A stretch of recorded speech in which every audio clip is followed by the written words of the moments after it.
Good evening. I would like to welcome members to this extraordinary council meeting. Can I please ask members, when speaking, to speak directly into the microphone? This will enable members and members of the public to hear. Can I remind members and members of the public to place their mobile phones to silent and to stand where possible when speaking? Can I also remind those members who wish to speak this evening to keep their hands up until acknowledged by the Chief Executive?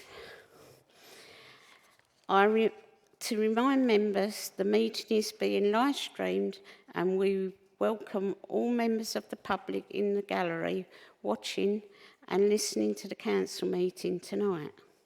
I would like to remind all members of the council's adopted code of conduct for councillors which you agreed to and expected to adhere to. Apologies for absence. Please note the apologies received on page 1. Right. Is there any apologies for absence? Councillor Worrell. Councillor Fish. Councillor Coxall. Councillor Day. Thank you. Yeah. Late apologies from Councillor Fletcher, Councillor Cathy Kent and Councillor Day, as you already mentioned. Is there declarations of interest? Are there any declarations of interest to be made? No, thank you. Motion. Councillor Spate. Please read out and speak on your motion as printed on page 5 of the agenda. You will get 5 minutes to speak. Thank you, Madam Mayor.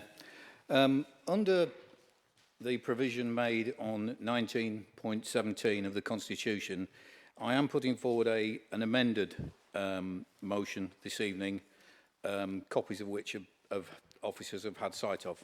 So I'll read the motion. Thurrock councillors be given the opportunity to debate at this meeting options and proposals for local government reorganisation.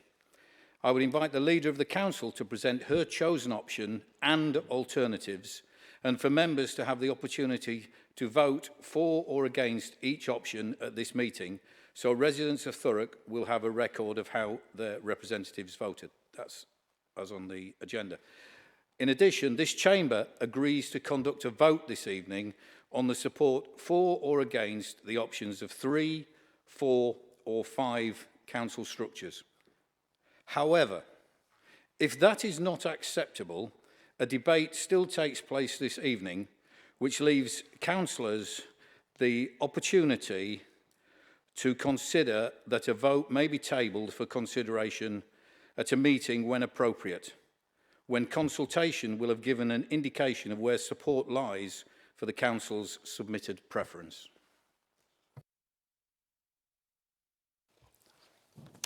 Thank you. Sorry. Thank you, Councillor Spate. There is no single proposition arising from the motion on which the council can vote to resolve its position. As a consequence, there will not be a vote on this motion as amendment is invalid. We will move to the debate on the motion and conclude without a vote.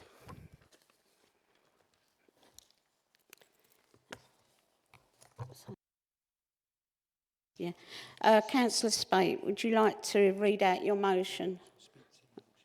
I've already read the motion out, Madam Mayor.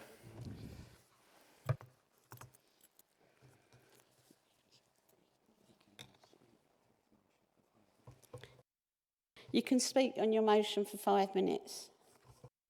Should there not be a seconder for a motion? Is there I second that, Madam Mayor. Thank you. Would you like to speak now? All right. Sorry. Thank you, Madam Mayor. Firstly, I would like to apologise to officer colleagues who are here this evening when I'm sure they would rather be at home. Sadly, this meeting could have been avoided, but for the intransigence of the Council Leadership Executive, who for some reason did not feel it appropriate to honour a pledge to councillors made earlier this year that we would have the opportunity to debate and vote on LGR issues. I cannot call the decision not to honour that pledge an affront to democracy, because I recognise it is within the rules of the Constitution for the executive to be all-powerful. As a long-standing follower of local government, I have witnessed the introduction of more and more autocracy following a transition to executive and cabinet leadership that, in my opinion, has devalued the role of elected councillors. One would have hoped that power would have expanded to openness, honesty and transparency, words that have often been spoken but not so often honoured. But we are where we are. At least, though it is not to be part of the Council's submission to government, because it's already gone in, we can leave this evening with a clear record of the thoughts of our elected representatives about the options that were initially in front of us. I thank those who have attended this evening. Each of us, hopefully, will have evaluated the presentations put before us and weighed and balanced what they think is best for Thurrock. My personal preference, because of the financial security it brings, is to opt for a county-wide system of 3 unitaries to work with our soon-to-be elected mayor. My only regret in opting for that is that we have had little indication of how a tier of local governance would be created to support those 3 new councils. But at least that has been referred to. And I hope over coming months more detail about operational procedures and local representation, which is all important, will emerge. There are significant differences of opinion between councillors here this evening. Indeed, among my own group, we have differing opinions. And it is right that at the end of the day, the view of a majority, after a debate, prevails. The problem is that this majority has not been identified yet. However, if and when it is, I will accept it and work hard to ensure that Thurrock gets the best options available. That's called democracy, and I am glad we still have it in Thurrock, even if it is in a diluted format. Councillor Massey, would you like to speak now or reserve your right to speak until later in the debate? I reserve my right, Madam Mayor. Thank you. Thank you. Leader, do you wish to comment on the motion? Thank you, Madam Mayor. I must admit I'm not entirely clear what this motion before us is asking for. But in the spirit of democracy, I want to take this opportunity to set out once again why the Cabinet and I have supported the proposal for 4 unitary councils in Greater Essex. Let me also be clear about what I will not do. It would be inappropriate for me to stand here and attempt to make a case for 3 or 5 council models. All members have access to the streamed meetings and full business cases should you want to read or watch them. Those are not the proposals that I worked on, nor ones that I believe are in the best interest of our residents. My responsibility is to explain why the 4 unitary option is the right way forward for Thurrock. Over the past 6 months, and particularly through overview and scrutiny meetings, community engagement and forums, I've explained the rationale for this plan. There has not been any part of this plan that has not been discussed at scrutiny or at the working group. I've encouraged every member of this chamber to attend meetings both face-to-face and online. For anyone to say different is disingenuous. At its heart, the proposal to create a 4-strong unitary council is about safeguarding local identity, keeping decision-making close to communities we serve and protecting the most vulnerable people in our county. We know from our conversations with residents that people care deeply about local services. They want councils that are responsive and rooted in their area. They do not want decisions being made off in far-off councils and chambers by people who have little understanding of the realities of their community. By creating a 4 unitary authority with sensible geographies, we can retain that local identity while building councils that are strong enough to deliver vital services effectively. We also know that financial stability has been the #1 concern for residents, and we need councils that are big enough to absorb the Thurrock debt, take on other councils' debt and sustain future financial shocks. The 4 model does this and more. This proposal is carefully costed, realistic and designed to ensure long-term sustainability. It is about building councils that work for people, not just the balance sheet. And let us remember what is at stake here: adults and children's social care, education, housing, community services. These are not abstract concepts. They are lifelines for thousands of families across Thurrock. Now is not the time for political point scoring. For our residents deserve better and they will not forgive us. Our plan has been built on evidence and with equity in mind so that no community is left behind. Some will say that other models might offer a simpler solution, but the truth is only the 4 unitary model strikes the balance between size and scale, local identity and financial resilience. Too few risks remoteness from our communities and increased bureaucracy. Too many councils risk duplication, inefficiency, risk further financial pressures. 4 is the right model that gets it right. 4 is the right balance. This is not a technical restructure of local government. It's about the future of Essex. It's about where our children grow up with good schools, where our parents and grandparents can rely on care, whether our communities feel supported and represented. You are, of course, entitled to hold your own views on which model you believe is best. As leader, my role has simply been to put forward an alternative option for consideration. I did not feel that either the 3 or the 5 had Thurrock residents' interest as its main driver. And that is why I asked officers to work on a model, and that model was submitted to government last Friday. Ultimately, it will be for MHCLG to review all the proposals, consult and make a decision on which unitary works for Thurrock and wider Essex. That's why I encourage each and every one of you to contribute fully to the government's public consultation. Thank you, Madam Mayor. Thank you, Councillor Worrell. Does any member wish to comment on the motion? Each member will get 4 minutes to speak. Councillor George Coxall. Thank you, Madam Mayor. Of course, I was quite hoping that we would have quite a lively debate and perhaps a series of indicative votes on the chamber tonight. I do think that this meeting really, as Councillor Spater said, that it could have been held earlier. I think there was a chance that we could have done this as a chamber before we went to Cabinet. I think the emerging proposals were out there enough to enable the chambers to have that debate. I appreciate the leader, and thank you again for briefing the chamber for what the Cabinet has put forward.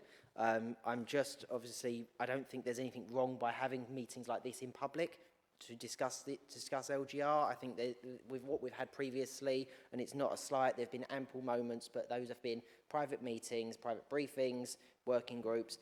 At no point has the chamber managed to actually have a discussion and a debate and enabled councillors to have a series to express their view directly by a vote on which model they would like to support. And as we go through, I look at other districts that have done it. Braintree have done it, top tiers, Essex and Southend managed to do it, just not us. But we're here now, and there's every right. I do ask councillors to get involved and do give their views, so at least there is a record of how councillors across this chamber and this chamber itself has expressed its will. Particularly my group, my group have got split views, and at no point have I tried to force my group into supporting a particular model, as much as this chamber will be well aware that I am near enough nailed my colours very early on to a model of 3. I think 3 unitary authorities of Essex is sensible because of it sticks to the model that we've seen by Essex County Council. We have natural transport links, we see natural identities, and particularly, one thing that the leader said about scale with 4, I do think that it actually doesn't conflict on the fact that you feel further away from local government. I think no matter where you are, people feel away from their council. People in Stamford probably don't feel very much relation to the people of Ockington, but then Thurrock is their council. I think it's hard to make that argument. But either way, there is an opportunity here, and this chamber tonight should be able to express that, and it is disappointing that we're not. But irrelevant at that point, there is a great opportunity with local government reform, and I really do think that there is an opportunity here to grasp, and particularly when we look at what the options of 4, I think 4 has a reasonable option of healthcare, and I know as councillors in my group look at the health and social footprint, and it makes a lot of sense, much as the model for 5. I appreciate there is a view that they want to stay local, but the finances don't stack up. And that is the matter of fact. We have to be rational here. And when it comes down to the options on the table for any councillor tonight are going to really be between 3 and 4. That is the matter of fact. I think it's very foolish to look at 5. It is foolish, perhaps, I would say, the model of 4, which has come a bit too late for councillors to understand and to grasp with. But nonetheless, I think there is one final thing. When we look at what we have, the lasting legacy of relevant, whatever happens, I want people to take part in that consultation. But my point still stands. There is an issue, particularly in South Essex. There is an identity, and what we're seeing is what the model that's been put forward by the Cabinet doesn't quite reflect that. I don't think that the links that we have going north to south to Harlow are particularly where we need to be. I think we have an opportunity to make an economic powerhouse here in the south on the Thames. That is what we will try to do in Asla, and I still think that opportunity should still exist, and I do hope ministers do look to support the Essex County Council model. Thank you. Councillor Bellman. Thank you, Madam Mayor. I think we need to be absolutely clear here. If Thurrock hadn't stepped forward with the 4 model, the options left on the table would not only be inadequate, they'd be deeply damaging. We would be left with 2 proposals, a 3-unitary model that creating oversized, impersonal authorities, stripping away local identity, distancing decision makers from the communities they serve, and a 5-unitary model that is financially unsound, requiring a government bailout of around 600 million just to function. That's not reform, that's a rescue package. Neither of these models meet the government's criteria for sustainable, community-focused reorganisation. Neither offers safe, legal or delivery pathway forward. Thurrock's 4 model is the only proposal that strikes the right balance. It creates unitary authorities of the right scale, around 500,000, in line with government guidance. It will embed neighbourhood communities to keep decision-making local. It is financially sound, avoiding unrealistic savings targets and ensuring stability from day one. And it is aligned with each authority anchored by a major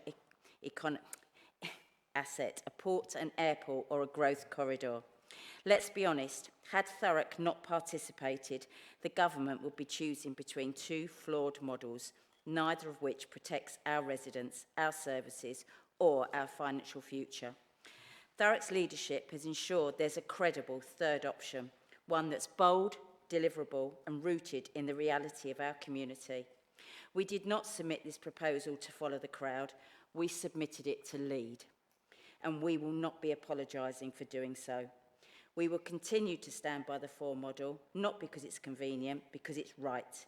It protects our residents, it delivers value, and it reflects the kind of government we believe in, a responsive, resilient, and one rooted in place. And what we need to make clear is this is not for us to make the decision on which suggestion goes forward, the 3, the 4, the other 4, or the 5. It is for the government to make the decision after a full consultation with our residents. Thank you. Councillor Addison.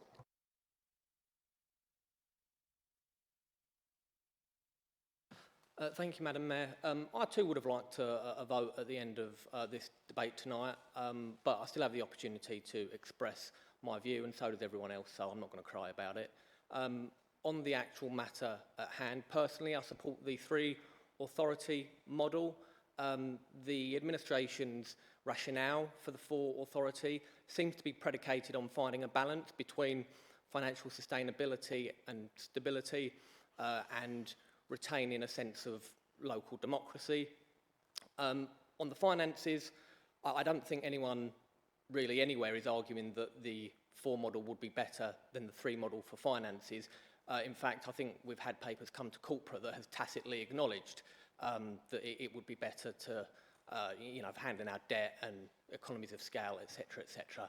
So the question then is, if we're going to forego some possible future financial stability, there must be some great, fantastic benefit that we're getting in exchange for foregoing that possible future stability. And I just don't see that. The administration suggests that that is us being closer to communities.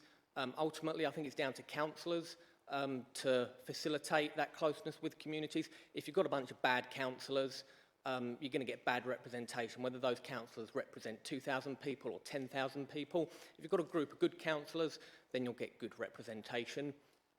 And then also the area, the actual size of the area of the 4 authority is a bit bigger than the 3 authority, despite it having a larger population, which is a bit of a surprise. But when you add on top the better transport links that you get, I think, with the 3 authority model, I don't really see how that's conducive to delivering better services with the 4 model.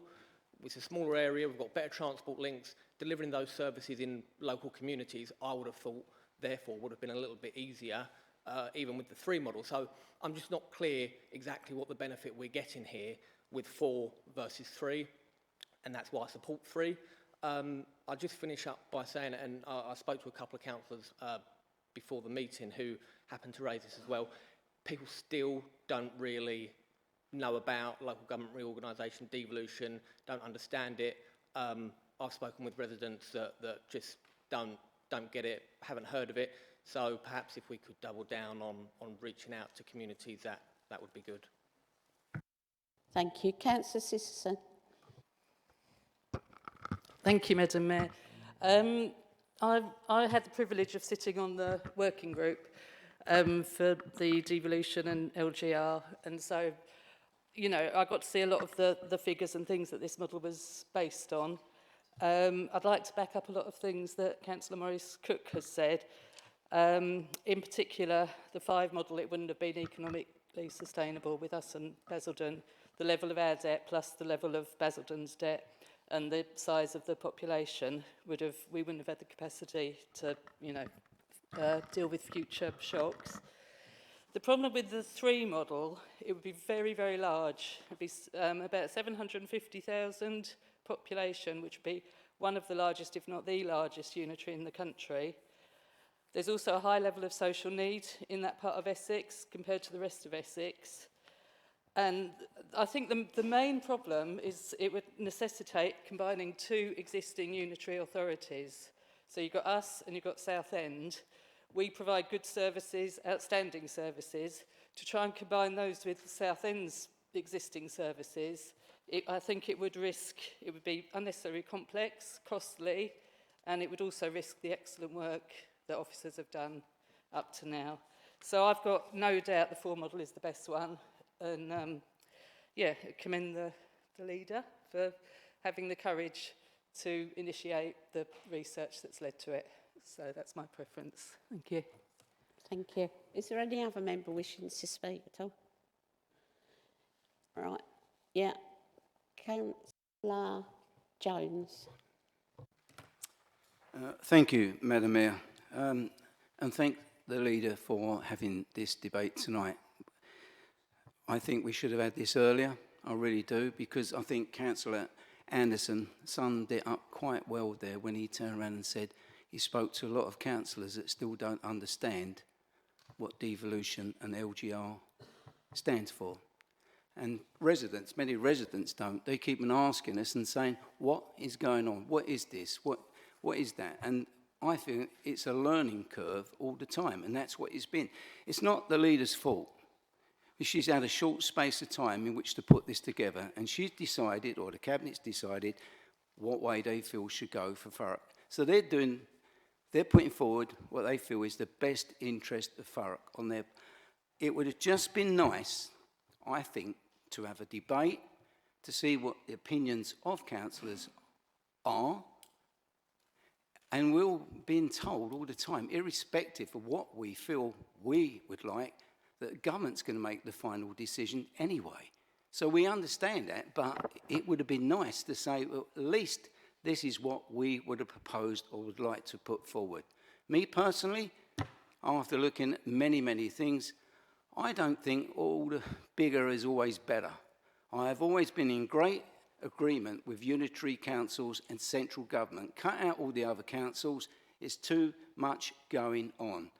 Unitaries and central government, to my mind, is the best way forward, always have been. But whether or not it be a big unitary, I'm not so sure.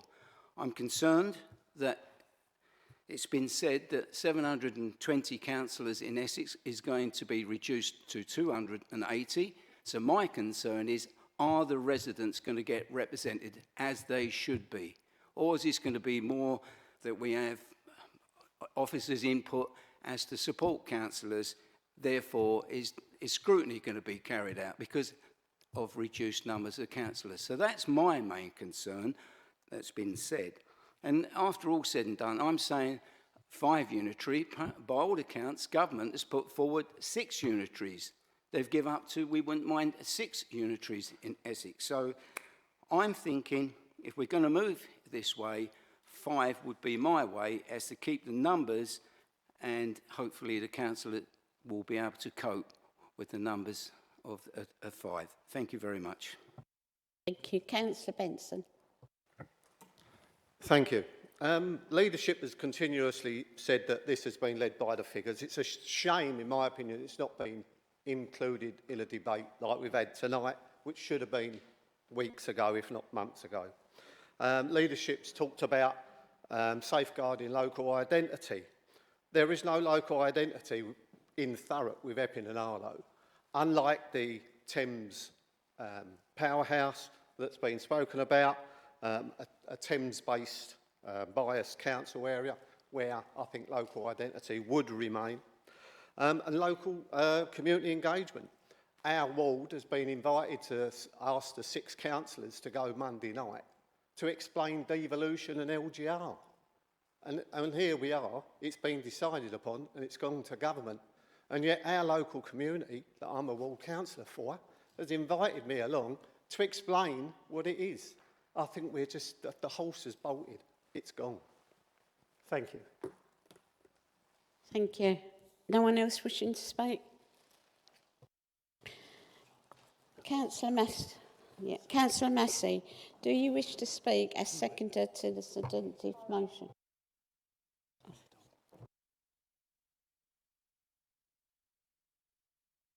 Madam Mayor, Councillor Bassidy's hand up before me, I believe. I asked twice if anybody else wanted to speak. No one did. You left it too late. Sorry. Okay, thank you, Madam Mayor. I think the debate this evening is actually more important than the vote, because obviously it's already been submitted to government. Everyone's already agreed that government are going to make the decision. All I will say, I've jumped. First of all, I'm in favour of 3, then 4, then 3, and 4. I've gone back and forth and every time I look at them, I find something that puts one ahead of the other. I think they're very close together. I think where 4 has got some strengths over 3 is there's room for growth in terms of population, whereas the model of 3 already is quite top-heavy on what government was looking for. So I think we've, as an authority, done a really good job there. And I have to say, the quality of all of the proposals have been really high, I think. But I think Thurrock's is actually, in terms of the actual publication, the data sets, the way it's laid out, the content, I think Thurrock's is the best one. I do think 3's got a lot of merit. I have to say that as well. I like bits of both. And obviously, that's not what it will be. So I'm quite pleased to hear the debate, because it's really interesting. There's a lot of talent, and I've got a lot of respect for a lot of councillors in this room. And to hear their opinions, actually, to take them on board. So I'm not a closed shop. I'm not just going, oh, that's what I'm going to believe. And that's really good to talk and debate it. And I think that's really important. I look forward to doing it in the future once the consultation comes out. Residents, I've had my forum asking me all about this. Residents really don't know. And I don't think it's just Thurrock. I think it's all over Essex. It's going to be the same. So it's our job to try and, as the consultation moves forward, get residents to engage with it, to really sort of like learn about what the pros and cons of all of the different options and whatever one the government puts forward, so you can actually have some say and input on that. So yeah, thank you very much, colleagues, for the debate. Thank you very much. Thank you. Councillor Spate, do you wish to have the right to reply? You have 2 minutes. Thank you, Madam Mayor, and thank you for all the contributions. Some very interesting comments. What I find quite interesting, Councillor Sisterson quite rightly mentioned the working group that has been looking at this for some time. I also sit on that group, and so did a couple of colleagues on the Conservative benches. And the interesting thing was when that we were told under pain of death that we could not discuss anything that that group discussed, which I found very, very strange.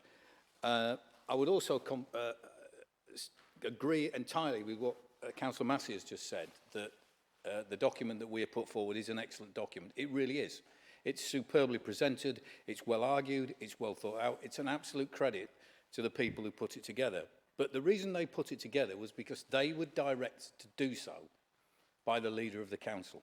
They were told to put a four together. It wasn't what is your opinion of what is the best. The working group didn't get that option either. They were told, put together a really good document that puts forward lots of valid arguments. I have absolutely no doubt that Alex Powell and his team, had they been directed, would have put forward a proposal for three that would have been equally good. Because they're very good at what they do, and I'm grateful for the amount of work that they put in. But this is the whole point of this meeting this evening. We have arrived here through an autocracy, not through a democracy, and I keep banging on about that. The members on this council were elected to speak for their residents, to bring ideas, to bring thoughts to this meeting, not just this meeting, to this council, to give to officers to debate on. That has just not happened. It really hasn't. And I think it's shameful. As I say, what will be, will be. And my final words, I hope that if we're 2 months into this and the consultation shows that nobody's really supporting four, the council has a rethink and maybe looks at another option to say, yes, we'll support that. Thank you. That concludes the business of the meeting this evening, and I now declare the meeting closed at 7:39. Thank you.